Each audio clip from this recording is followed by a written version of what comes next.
If you go to the uncle, maybe the wife says this.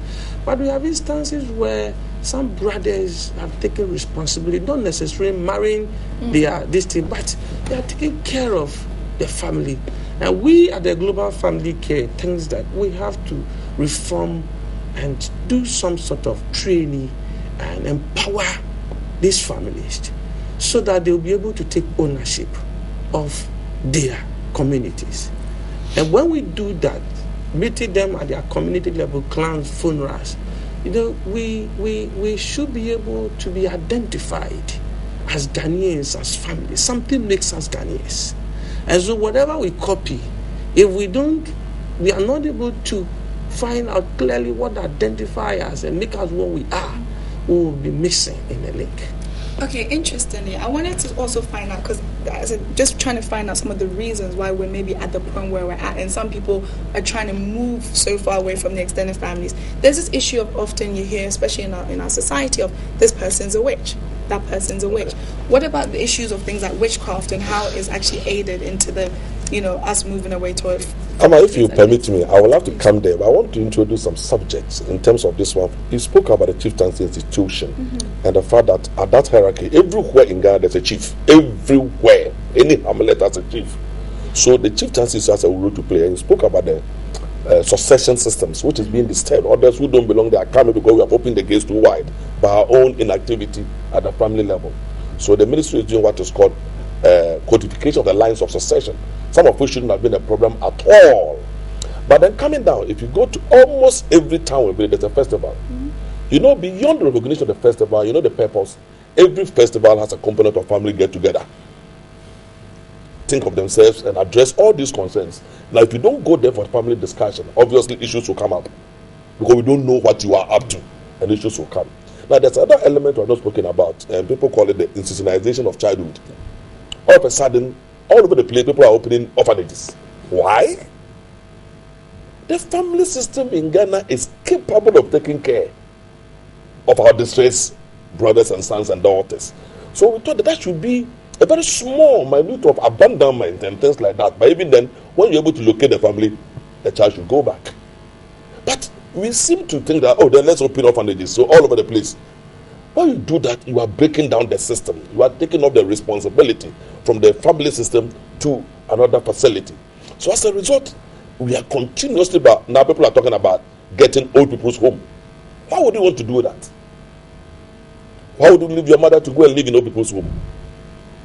Wouldn't your mother be comfortable living amongst you? Let me just interject you there for a minute. If there were no need for these orphanages, I don't think they would be open, because I think it's very idealistic to think that everybody's family is capable of looking after children. Yeah. These orphanages have been put in place because some people do really abandon their children. Yeah, that's what I'm saying. Take it there, because so our family systems to a certain point in certain areas are breaking down. Amma, you're right, but we're saying that one is abandoned. Few cases of extreme ones should go to orphanages. So orphanages should not become a norm. I pray never. It should not become a norm. These are exceptional cases that should be managed there. But most of them, the family system can take care of them and trying to resolve them. And these are very important. We should look at it very quickly. I just want to add to this again. We spoke about before the social and economic pressures that are challenging the structure of this extended family.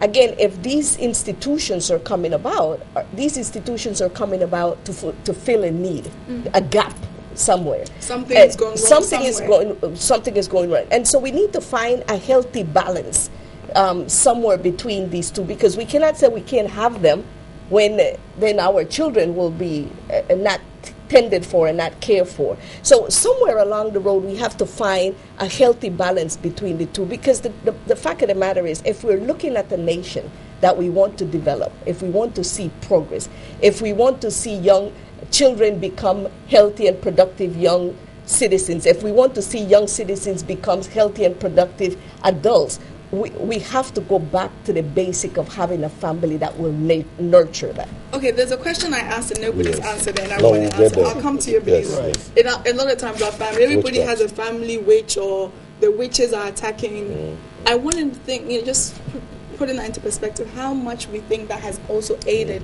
into the breakdown. Family idols and so forth. I, for one, have lived with my auntie. in the church I belonged to, somebody once told me, your auntie is a witch. And this auntie was so dear to me. And he tried to explain in a spiritual realm what it meant my auntie was a witch. My auntie normally don't wear slippers or sandals. And that has been before we even go to see her in the village. We go to farm without wearing. And the man says that because the witches in the night, and when they walk daytime, they turn their head. So many things. So I was trying to talk to my auntie about some of that. He said, who said? I said, no, that is not what. But I remembered vividly that even my own auntie, when her own daughters were struggling over her property, like clothes. She has some olden clothes that people, even when we are finishing middle school, they come to take the beads and the things. She gives it down. People come. Say, my son, if I'm a witch, I would have chewed you long ago. Then she explained certain things. Now, when we have instances with her own daughter, there's only one thing. I didn't know that my grandfather has certain properties, but my auntie called me one day and told me, look, you are my son, with the children. And I said, you are women. When you take over this, it will get missing one day. But he is a man. When he takes over, it's to still remain in the house. When you go and you come back, it will still be here. And today, as I speak, it's happening. Now, whatever we will describe as a witch, there are a lot of people in mental homes. It is not that they are witches or something. They have one or two problems. Sometimes they need people to share something with, and they'll be okay. I have an instance where we did a program on the Great Commission, and somewhere in Somania, we saw a mad person. After showing the Jesus film in a local language, we approached the man, and he was okay. He was speaking normal.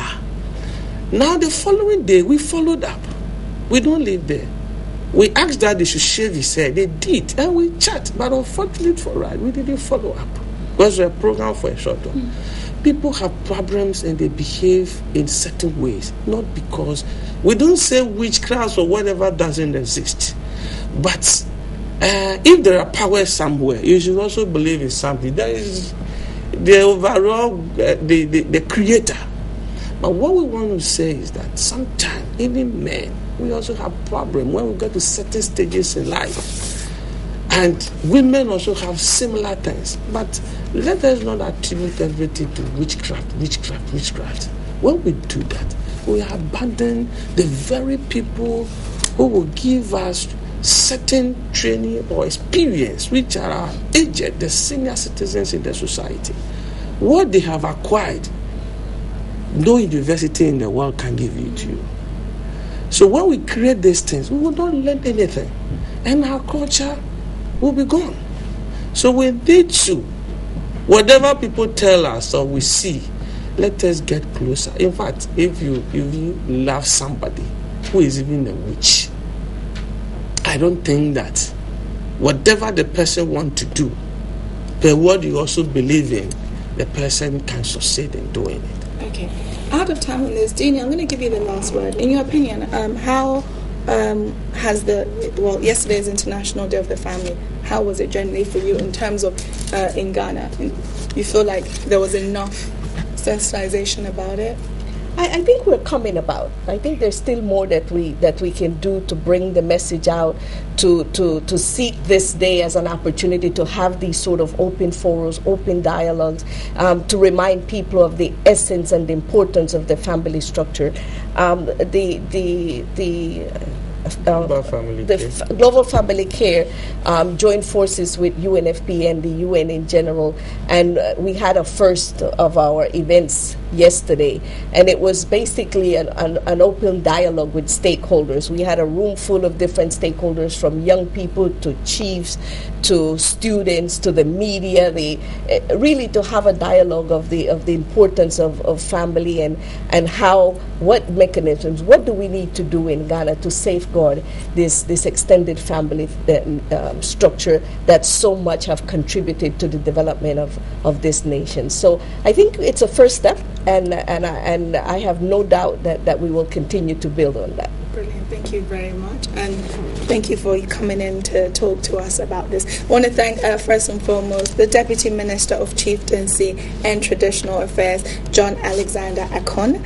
Also have the country representative of UNFPA, Dee Gell, and last but not least, the President of Global Family Care, Ebenezer Jabaku, and they all just joined us on talking about extended families, whether it's dying out. I hope it never dies out in Ghana.